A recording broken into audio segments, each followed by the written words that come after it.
And with me on the phone, as promised earlier, Jeremy Pollutro, who wrote the Who's Who in New York Baseball. Good morning, Jeremy. Good morning. How are you? You know what? I'm doing all right, playing some music, and just got off the phone with Lisa Hagman from the Torrington Soup Kitchen. And looking forward to talking to you about a little baseball, something that doesn't happen too often in the first December 1st, actually. Right, that's true. Yeah, we're right in the middle of the long off season, and at least it's the holiday season. Maybe it'll be a good gift idea. You know what? That is a nice gift idea. How can people? Well, let's talk about the book first, and we'll talk about how people can get the book. You couldn't talk about baseball without weaving New York, how they've been integral to baseball over the past 130 years.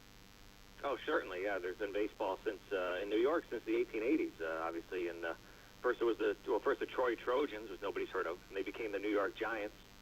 And Waterbury's own Roger Connor was one of the reasons for changing the names of the Giants. He was one of the larger guys at the time and was known for hitting the home runs. He was the old home run champion before Babe Ruth. But then there was the Brooklyn Grooms, and then they became the Brooklyn Dodgers, and everybody knows the Brooklyn Dodgers and the New York Giants. And, of course, the New York Yankees came along, and they have 27 championships, as everybody knows. Right. And then later on, the New York Mets. So, yeah, there's been a lot of big names in New York baseball, obviously. Without question. I mean, one of my favorite stories, and I saw this name listed in your book, Jerry Grote was a catcher for the Mets back in the 70s and 80s. And what he used to do, it was hysterical. To me, it was funny because I was younger back then, and I thought it was funny. What he would do is that when he caught the third strike for an out, he would toss the ball to the other side of the pitcher's mound, so the opposing pitcher, when he came out to warm up, had to walk a little bit extra to pick up the ball.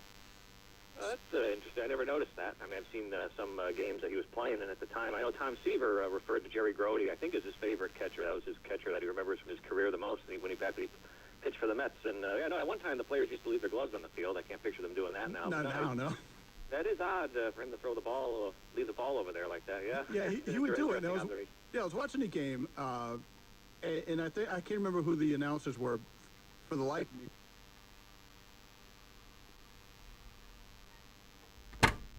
Yeah, they all have a lot more bats now and a lot more equipment. They're all kept. Oh, I know. Kept very. It's they're sanitized and they're homogenized and they're humidored and everything else for at maximum performance. But let's get started with some of the characters in the book. I mean, you must have some characters that I mentioned Jerry Grote. How many people knew he was a catcher for the Mets? But there must be some other players that made that list, the who's who of New York baseball, that aren't everyday names to people.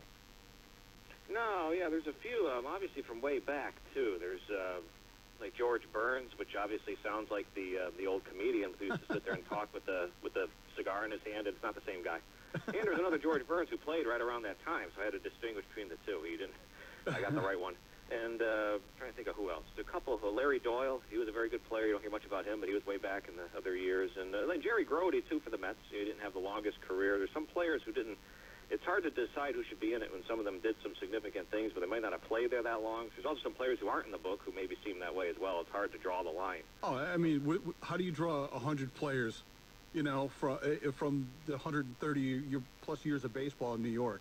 The other thing is, too, so it's about 125, and obviously there's a ton of Yankees in here. It's good that it's not just Yankees, it's Mets and Dodgers and Giants, but obviously they had all those championship teams. If you look at the players, you can't keep them out.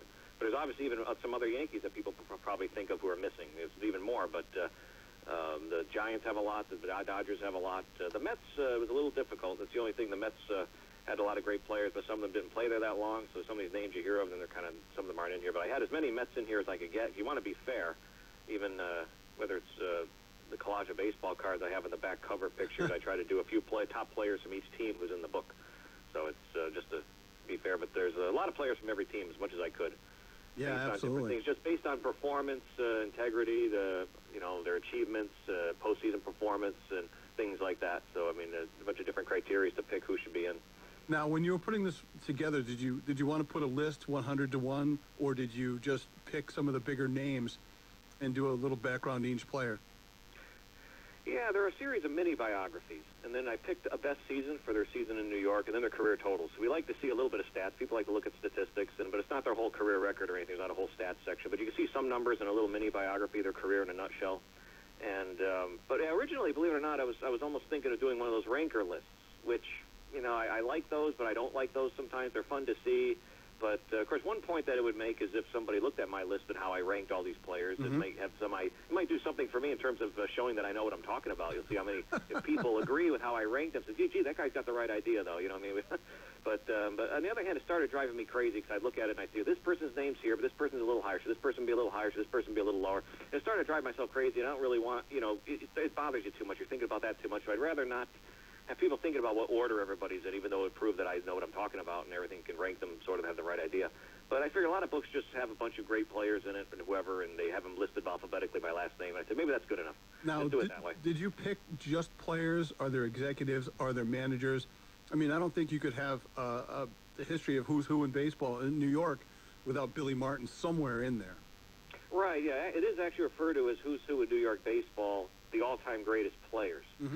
And believe it or not, Billy Martin was one of my questionable choices, and I did include him in the book, although his managing career was not taken into account. It didn't help him at all get in or out. Yeah. He didn't have the longest career with the Yankees. He didn't play full-time all the time, but he set World Series records. He was in a lot of those World Series in the 50s. He was a spark plug player. So I did include him in here, although he might be one of the more dubious inclusions, but his managing career didn't help him in any way, because it's just, you're not looking at his managing career at all. That's the only reason why. So it's not because of that. But in other people's managing careers or broadcasting careers or anything else they might have done in their post-playing career is not taken into account at all. I'm just looking at their playing careers in New York, and only in New York.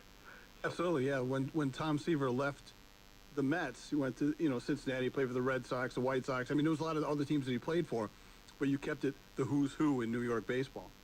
Right. His time with the Reds or the White Sox and this isn't taken into account. It's just his time with the Mets. And, like, for example, let's see, where's Billy Martin here? Billy Martin is right here. See, he only played 527 games as a Yankee, believe it or not. So wow. He was a significant player, but see, that's one of those ones. The career totals aren't quite up there, but he was significant, so I figured I'd put Billy in, but he's kind of a special case. And there's a couple others for the Mets that maybe are like that too, and a couple other people, but they did some significant things. But there might be some other players in the history that had longer careers and did great too, and they're not even in here. So it works out different ways. Yeah. How you put it together must be an interesting thing. You must have had a list of 500 or 600 players that you would whittle down to 100.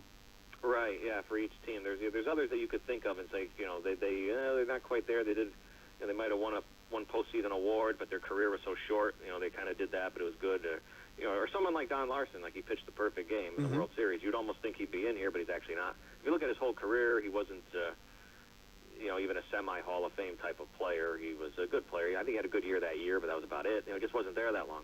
When you were putting this list together, did you look at just accomplishments, or did you look at something like their personality that they brought on the field? They were bigger than life, somebody like Yogi, or even Doyle Alexander, who wrote The Bronx Zoo. I might have taken that into account a little, mostly just on the field achievements. I looked at statistics and awards and that type of status the most, though. And then you included World Series, obviously, for the New York teams. Right. That's important. Once you get there, did you do well? You got to help the team once you get there. So you have to do pretty good. Or if you did so well in the off season or regular season that you are in there anyway. But hopefully they did well if they played in a lot of World Series and weren't just along for the ride, I guess you could say. Now, how did you portray players that played for multiple New York teams? Well, yeah, I just tried to. I put the year dates that they played for their teams. So.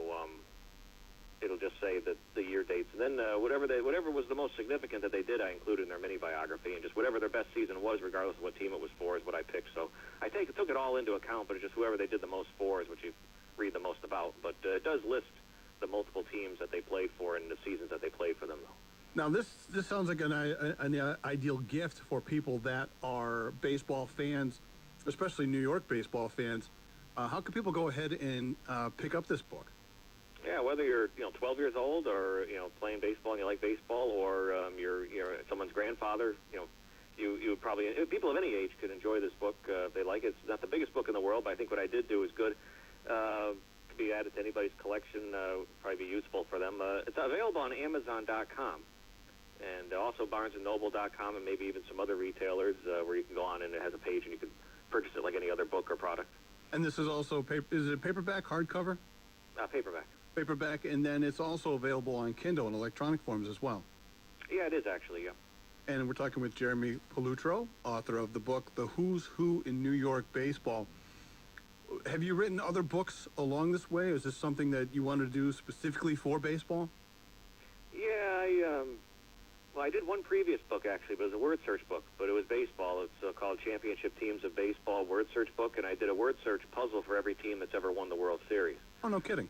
And I'd select 10 of the top players' names from that year's team, and you find their names in the puzzle. So that's an interesting book that way, but there's no reading material in it. So I want to do another one where you can actually read some information about people, see some stats, a more informative book. But the puzzle one's nice as well, and you see all those teams, the different significant players over the years, and you can do the puzzles if you like word searches. And while you're doing the puzzles, you can do them with your grandkids and your kids and talk about each player that they find and circle into the word search. Oh, sure. I mean, It could be a whole family thing. It's also another gift idea with the holidays right around the corner. And these are things that should be ordered quickly.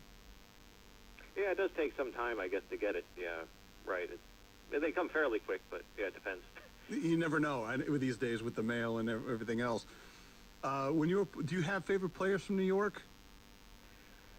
Well, yeah, I like a lot of different ones. I mean, or when I was a kid, the big player was Don Mattingly. Absolutely. And a few others. One of my favorite baseball people was Phil Rizzuto. He was a broadcaster at that time when I was a kid. I remember listening to him on TV and radio doing the games. And I knew he used to be a player, so I knew he was in with all those old Yankees. And I was always reading about all the old players and everything. I had books back then that I would get and collecting baseball cards. And so I knew he was a part of that. And it was fun then because I was like, well, we're going to be hearing him tonight because the Yankees are on WPIX. Yep. He was still around at the time, and it was good. I used to hear him. And so he was somebody to think about. And of course, obviously the others like Joe DiMaggio, Whitey Ford, Mickey Mantle, all those people used to be around at the time. But and then, really all the players. But Don Mattingly was the current player at the time that was really playing at the time that was our favorite. And unfortunately never got to play in a lot of postseason because the Yankees were very mediocre then. Yeah, they had some good years and some good players, but they couldn't put it together. There's always something that would keep them out. Yeah, they never could make it in all that time. Yeah, the Red I always enjoyed being a Yankee fan. That was always great, but we were always disappointed the current team couldn't quite do it. I know, they had great players, Winfield and Mattingly and Guidry and Gossage. One player that played for both that I thought was a significant player, and I don't know if he's in the book or not, you're going to have to buy the book to find out, was Lee Mazzilli. Right. I mean... I don't know if you want me to answer it or not. But, well, that's up to you. I mean... Well, yeah, I don't think he is, actually. But he was there for a while with the Mets, but I'm not sure how many seasons. Maybe, again, he might not have been there quite long enough. But Lee Mazzilli, but also he coached for a long time. So he has a big name in New York. So, again, he could be a who's who in his own way. He's just not quite in here. Yeah, another... He became like a cultural icon for people that liked the Mets back in the 70s, in late 70s. Yeah, certainly. Yeah. The Maz, the Spaz, and all the nicknames that he had, and he just played with an abandon. And unfortunately, people that saw him play for the Yankees didn't get to see that energetic Mazzilli from the Mets. No, I think the other issue might have been those losing teams at that time. Like Rusty Staub's another one. Like if they played it, they weren't in too many. I didn't quite. There's even other Yankees who are notable and favorite people, and they're not quite in there if they didn't play with the. If they were in kind of a down era, I kind of didn't get to include. Like, there's so many Yankees in there anyway that I can't put every single one in. So there's already like somebody might look at it and say, oh, there's a lot of Yankees in here, of course, but they had so many great teams and great players. But so there's some of them missing, but they didn't play on the winning team, so they're not quite in here. Absolutely. And the name you want to look for is Jeremy Pollutro, Pollutro. And the book is called Who's Who in New York Baseball. And it sounds like a fun read, and it'll start people talking about baseball in New York. Sure. Oh, yeah, a lot of big names in here from all the different teams, whether it's those Dodgers with Jackie Robinson and all of them, or the Yankees of Babe Ruth, Lou Gehrig, Joe DiMaggio, Mickey Mantle, all those eras. And then the Giants with, of course, Willie Mays and all the way back to Christy Mathewson and other ones. They all have a lot of people in here. And the Mets, Tom Seaver, all those players. Yeah. Yep. You can't have a story of baseball without intertwining New York baseball into any part of the history of baseball. Right. No, there's too much there. Yeah, all those teams for all that time. Of course, everything ends in 1957 for the Dodgers and the Giants. Dodgers and the Giants. It's interesting how they both left right at the same time, and the fans were devastated at the time that their two teams and the wrecking ball was knocking the stadium down and all that. And but everything stops with them at that time. But before that, too, though, the golden era that they refer to, and there was a lot going on. I mean, there probably just is a plaque, I think, left where Ebbets Field was. Yep. I mean, that's all that's left of physical history of the, them in New York. This sounds like a lot of fun. Jeremy, thank you so much for your time this morning, and good luck with the book.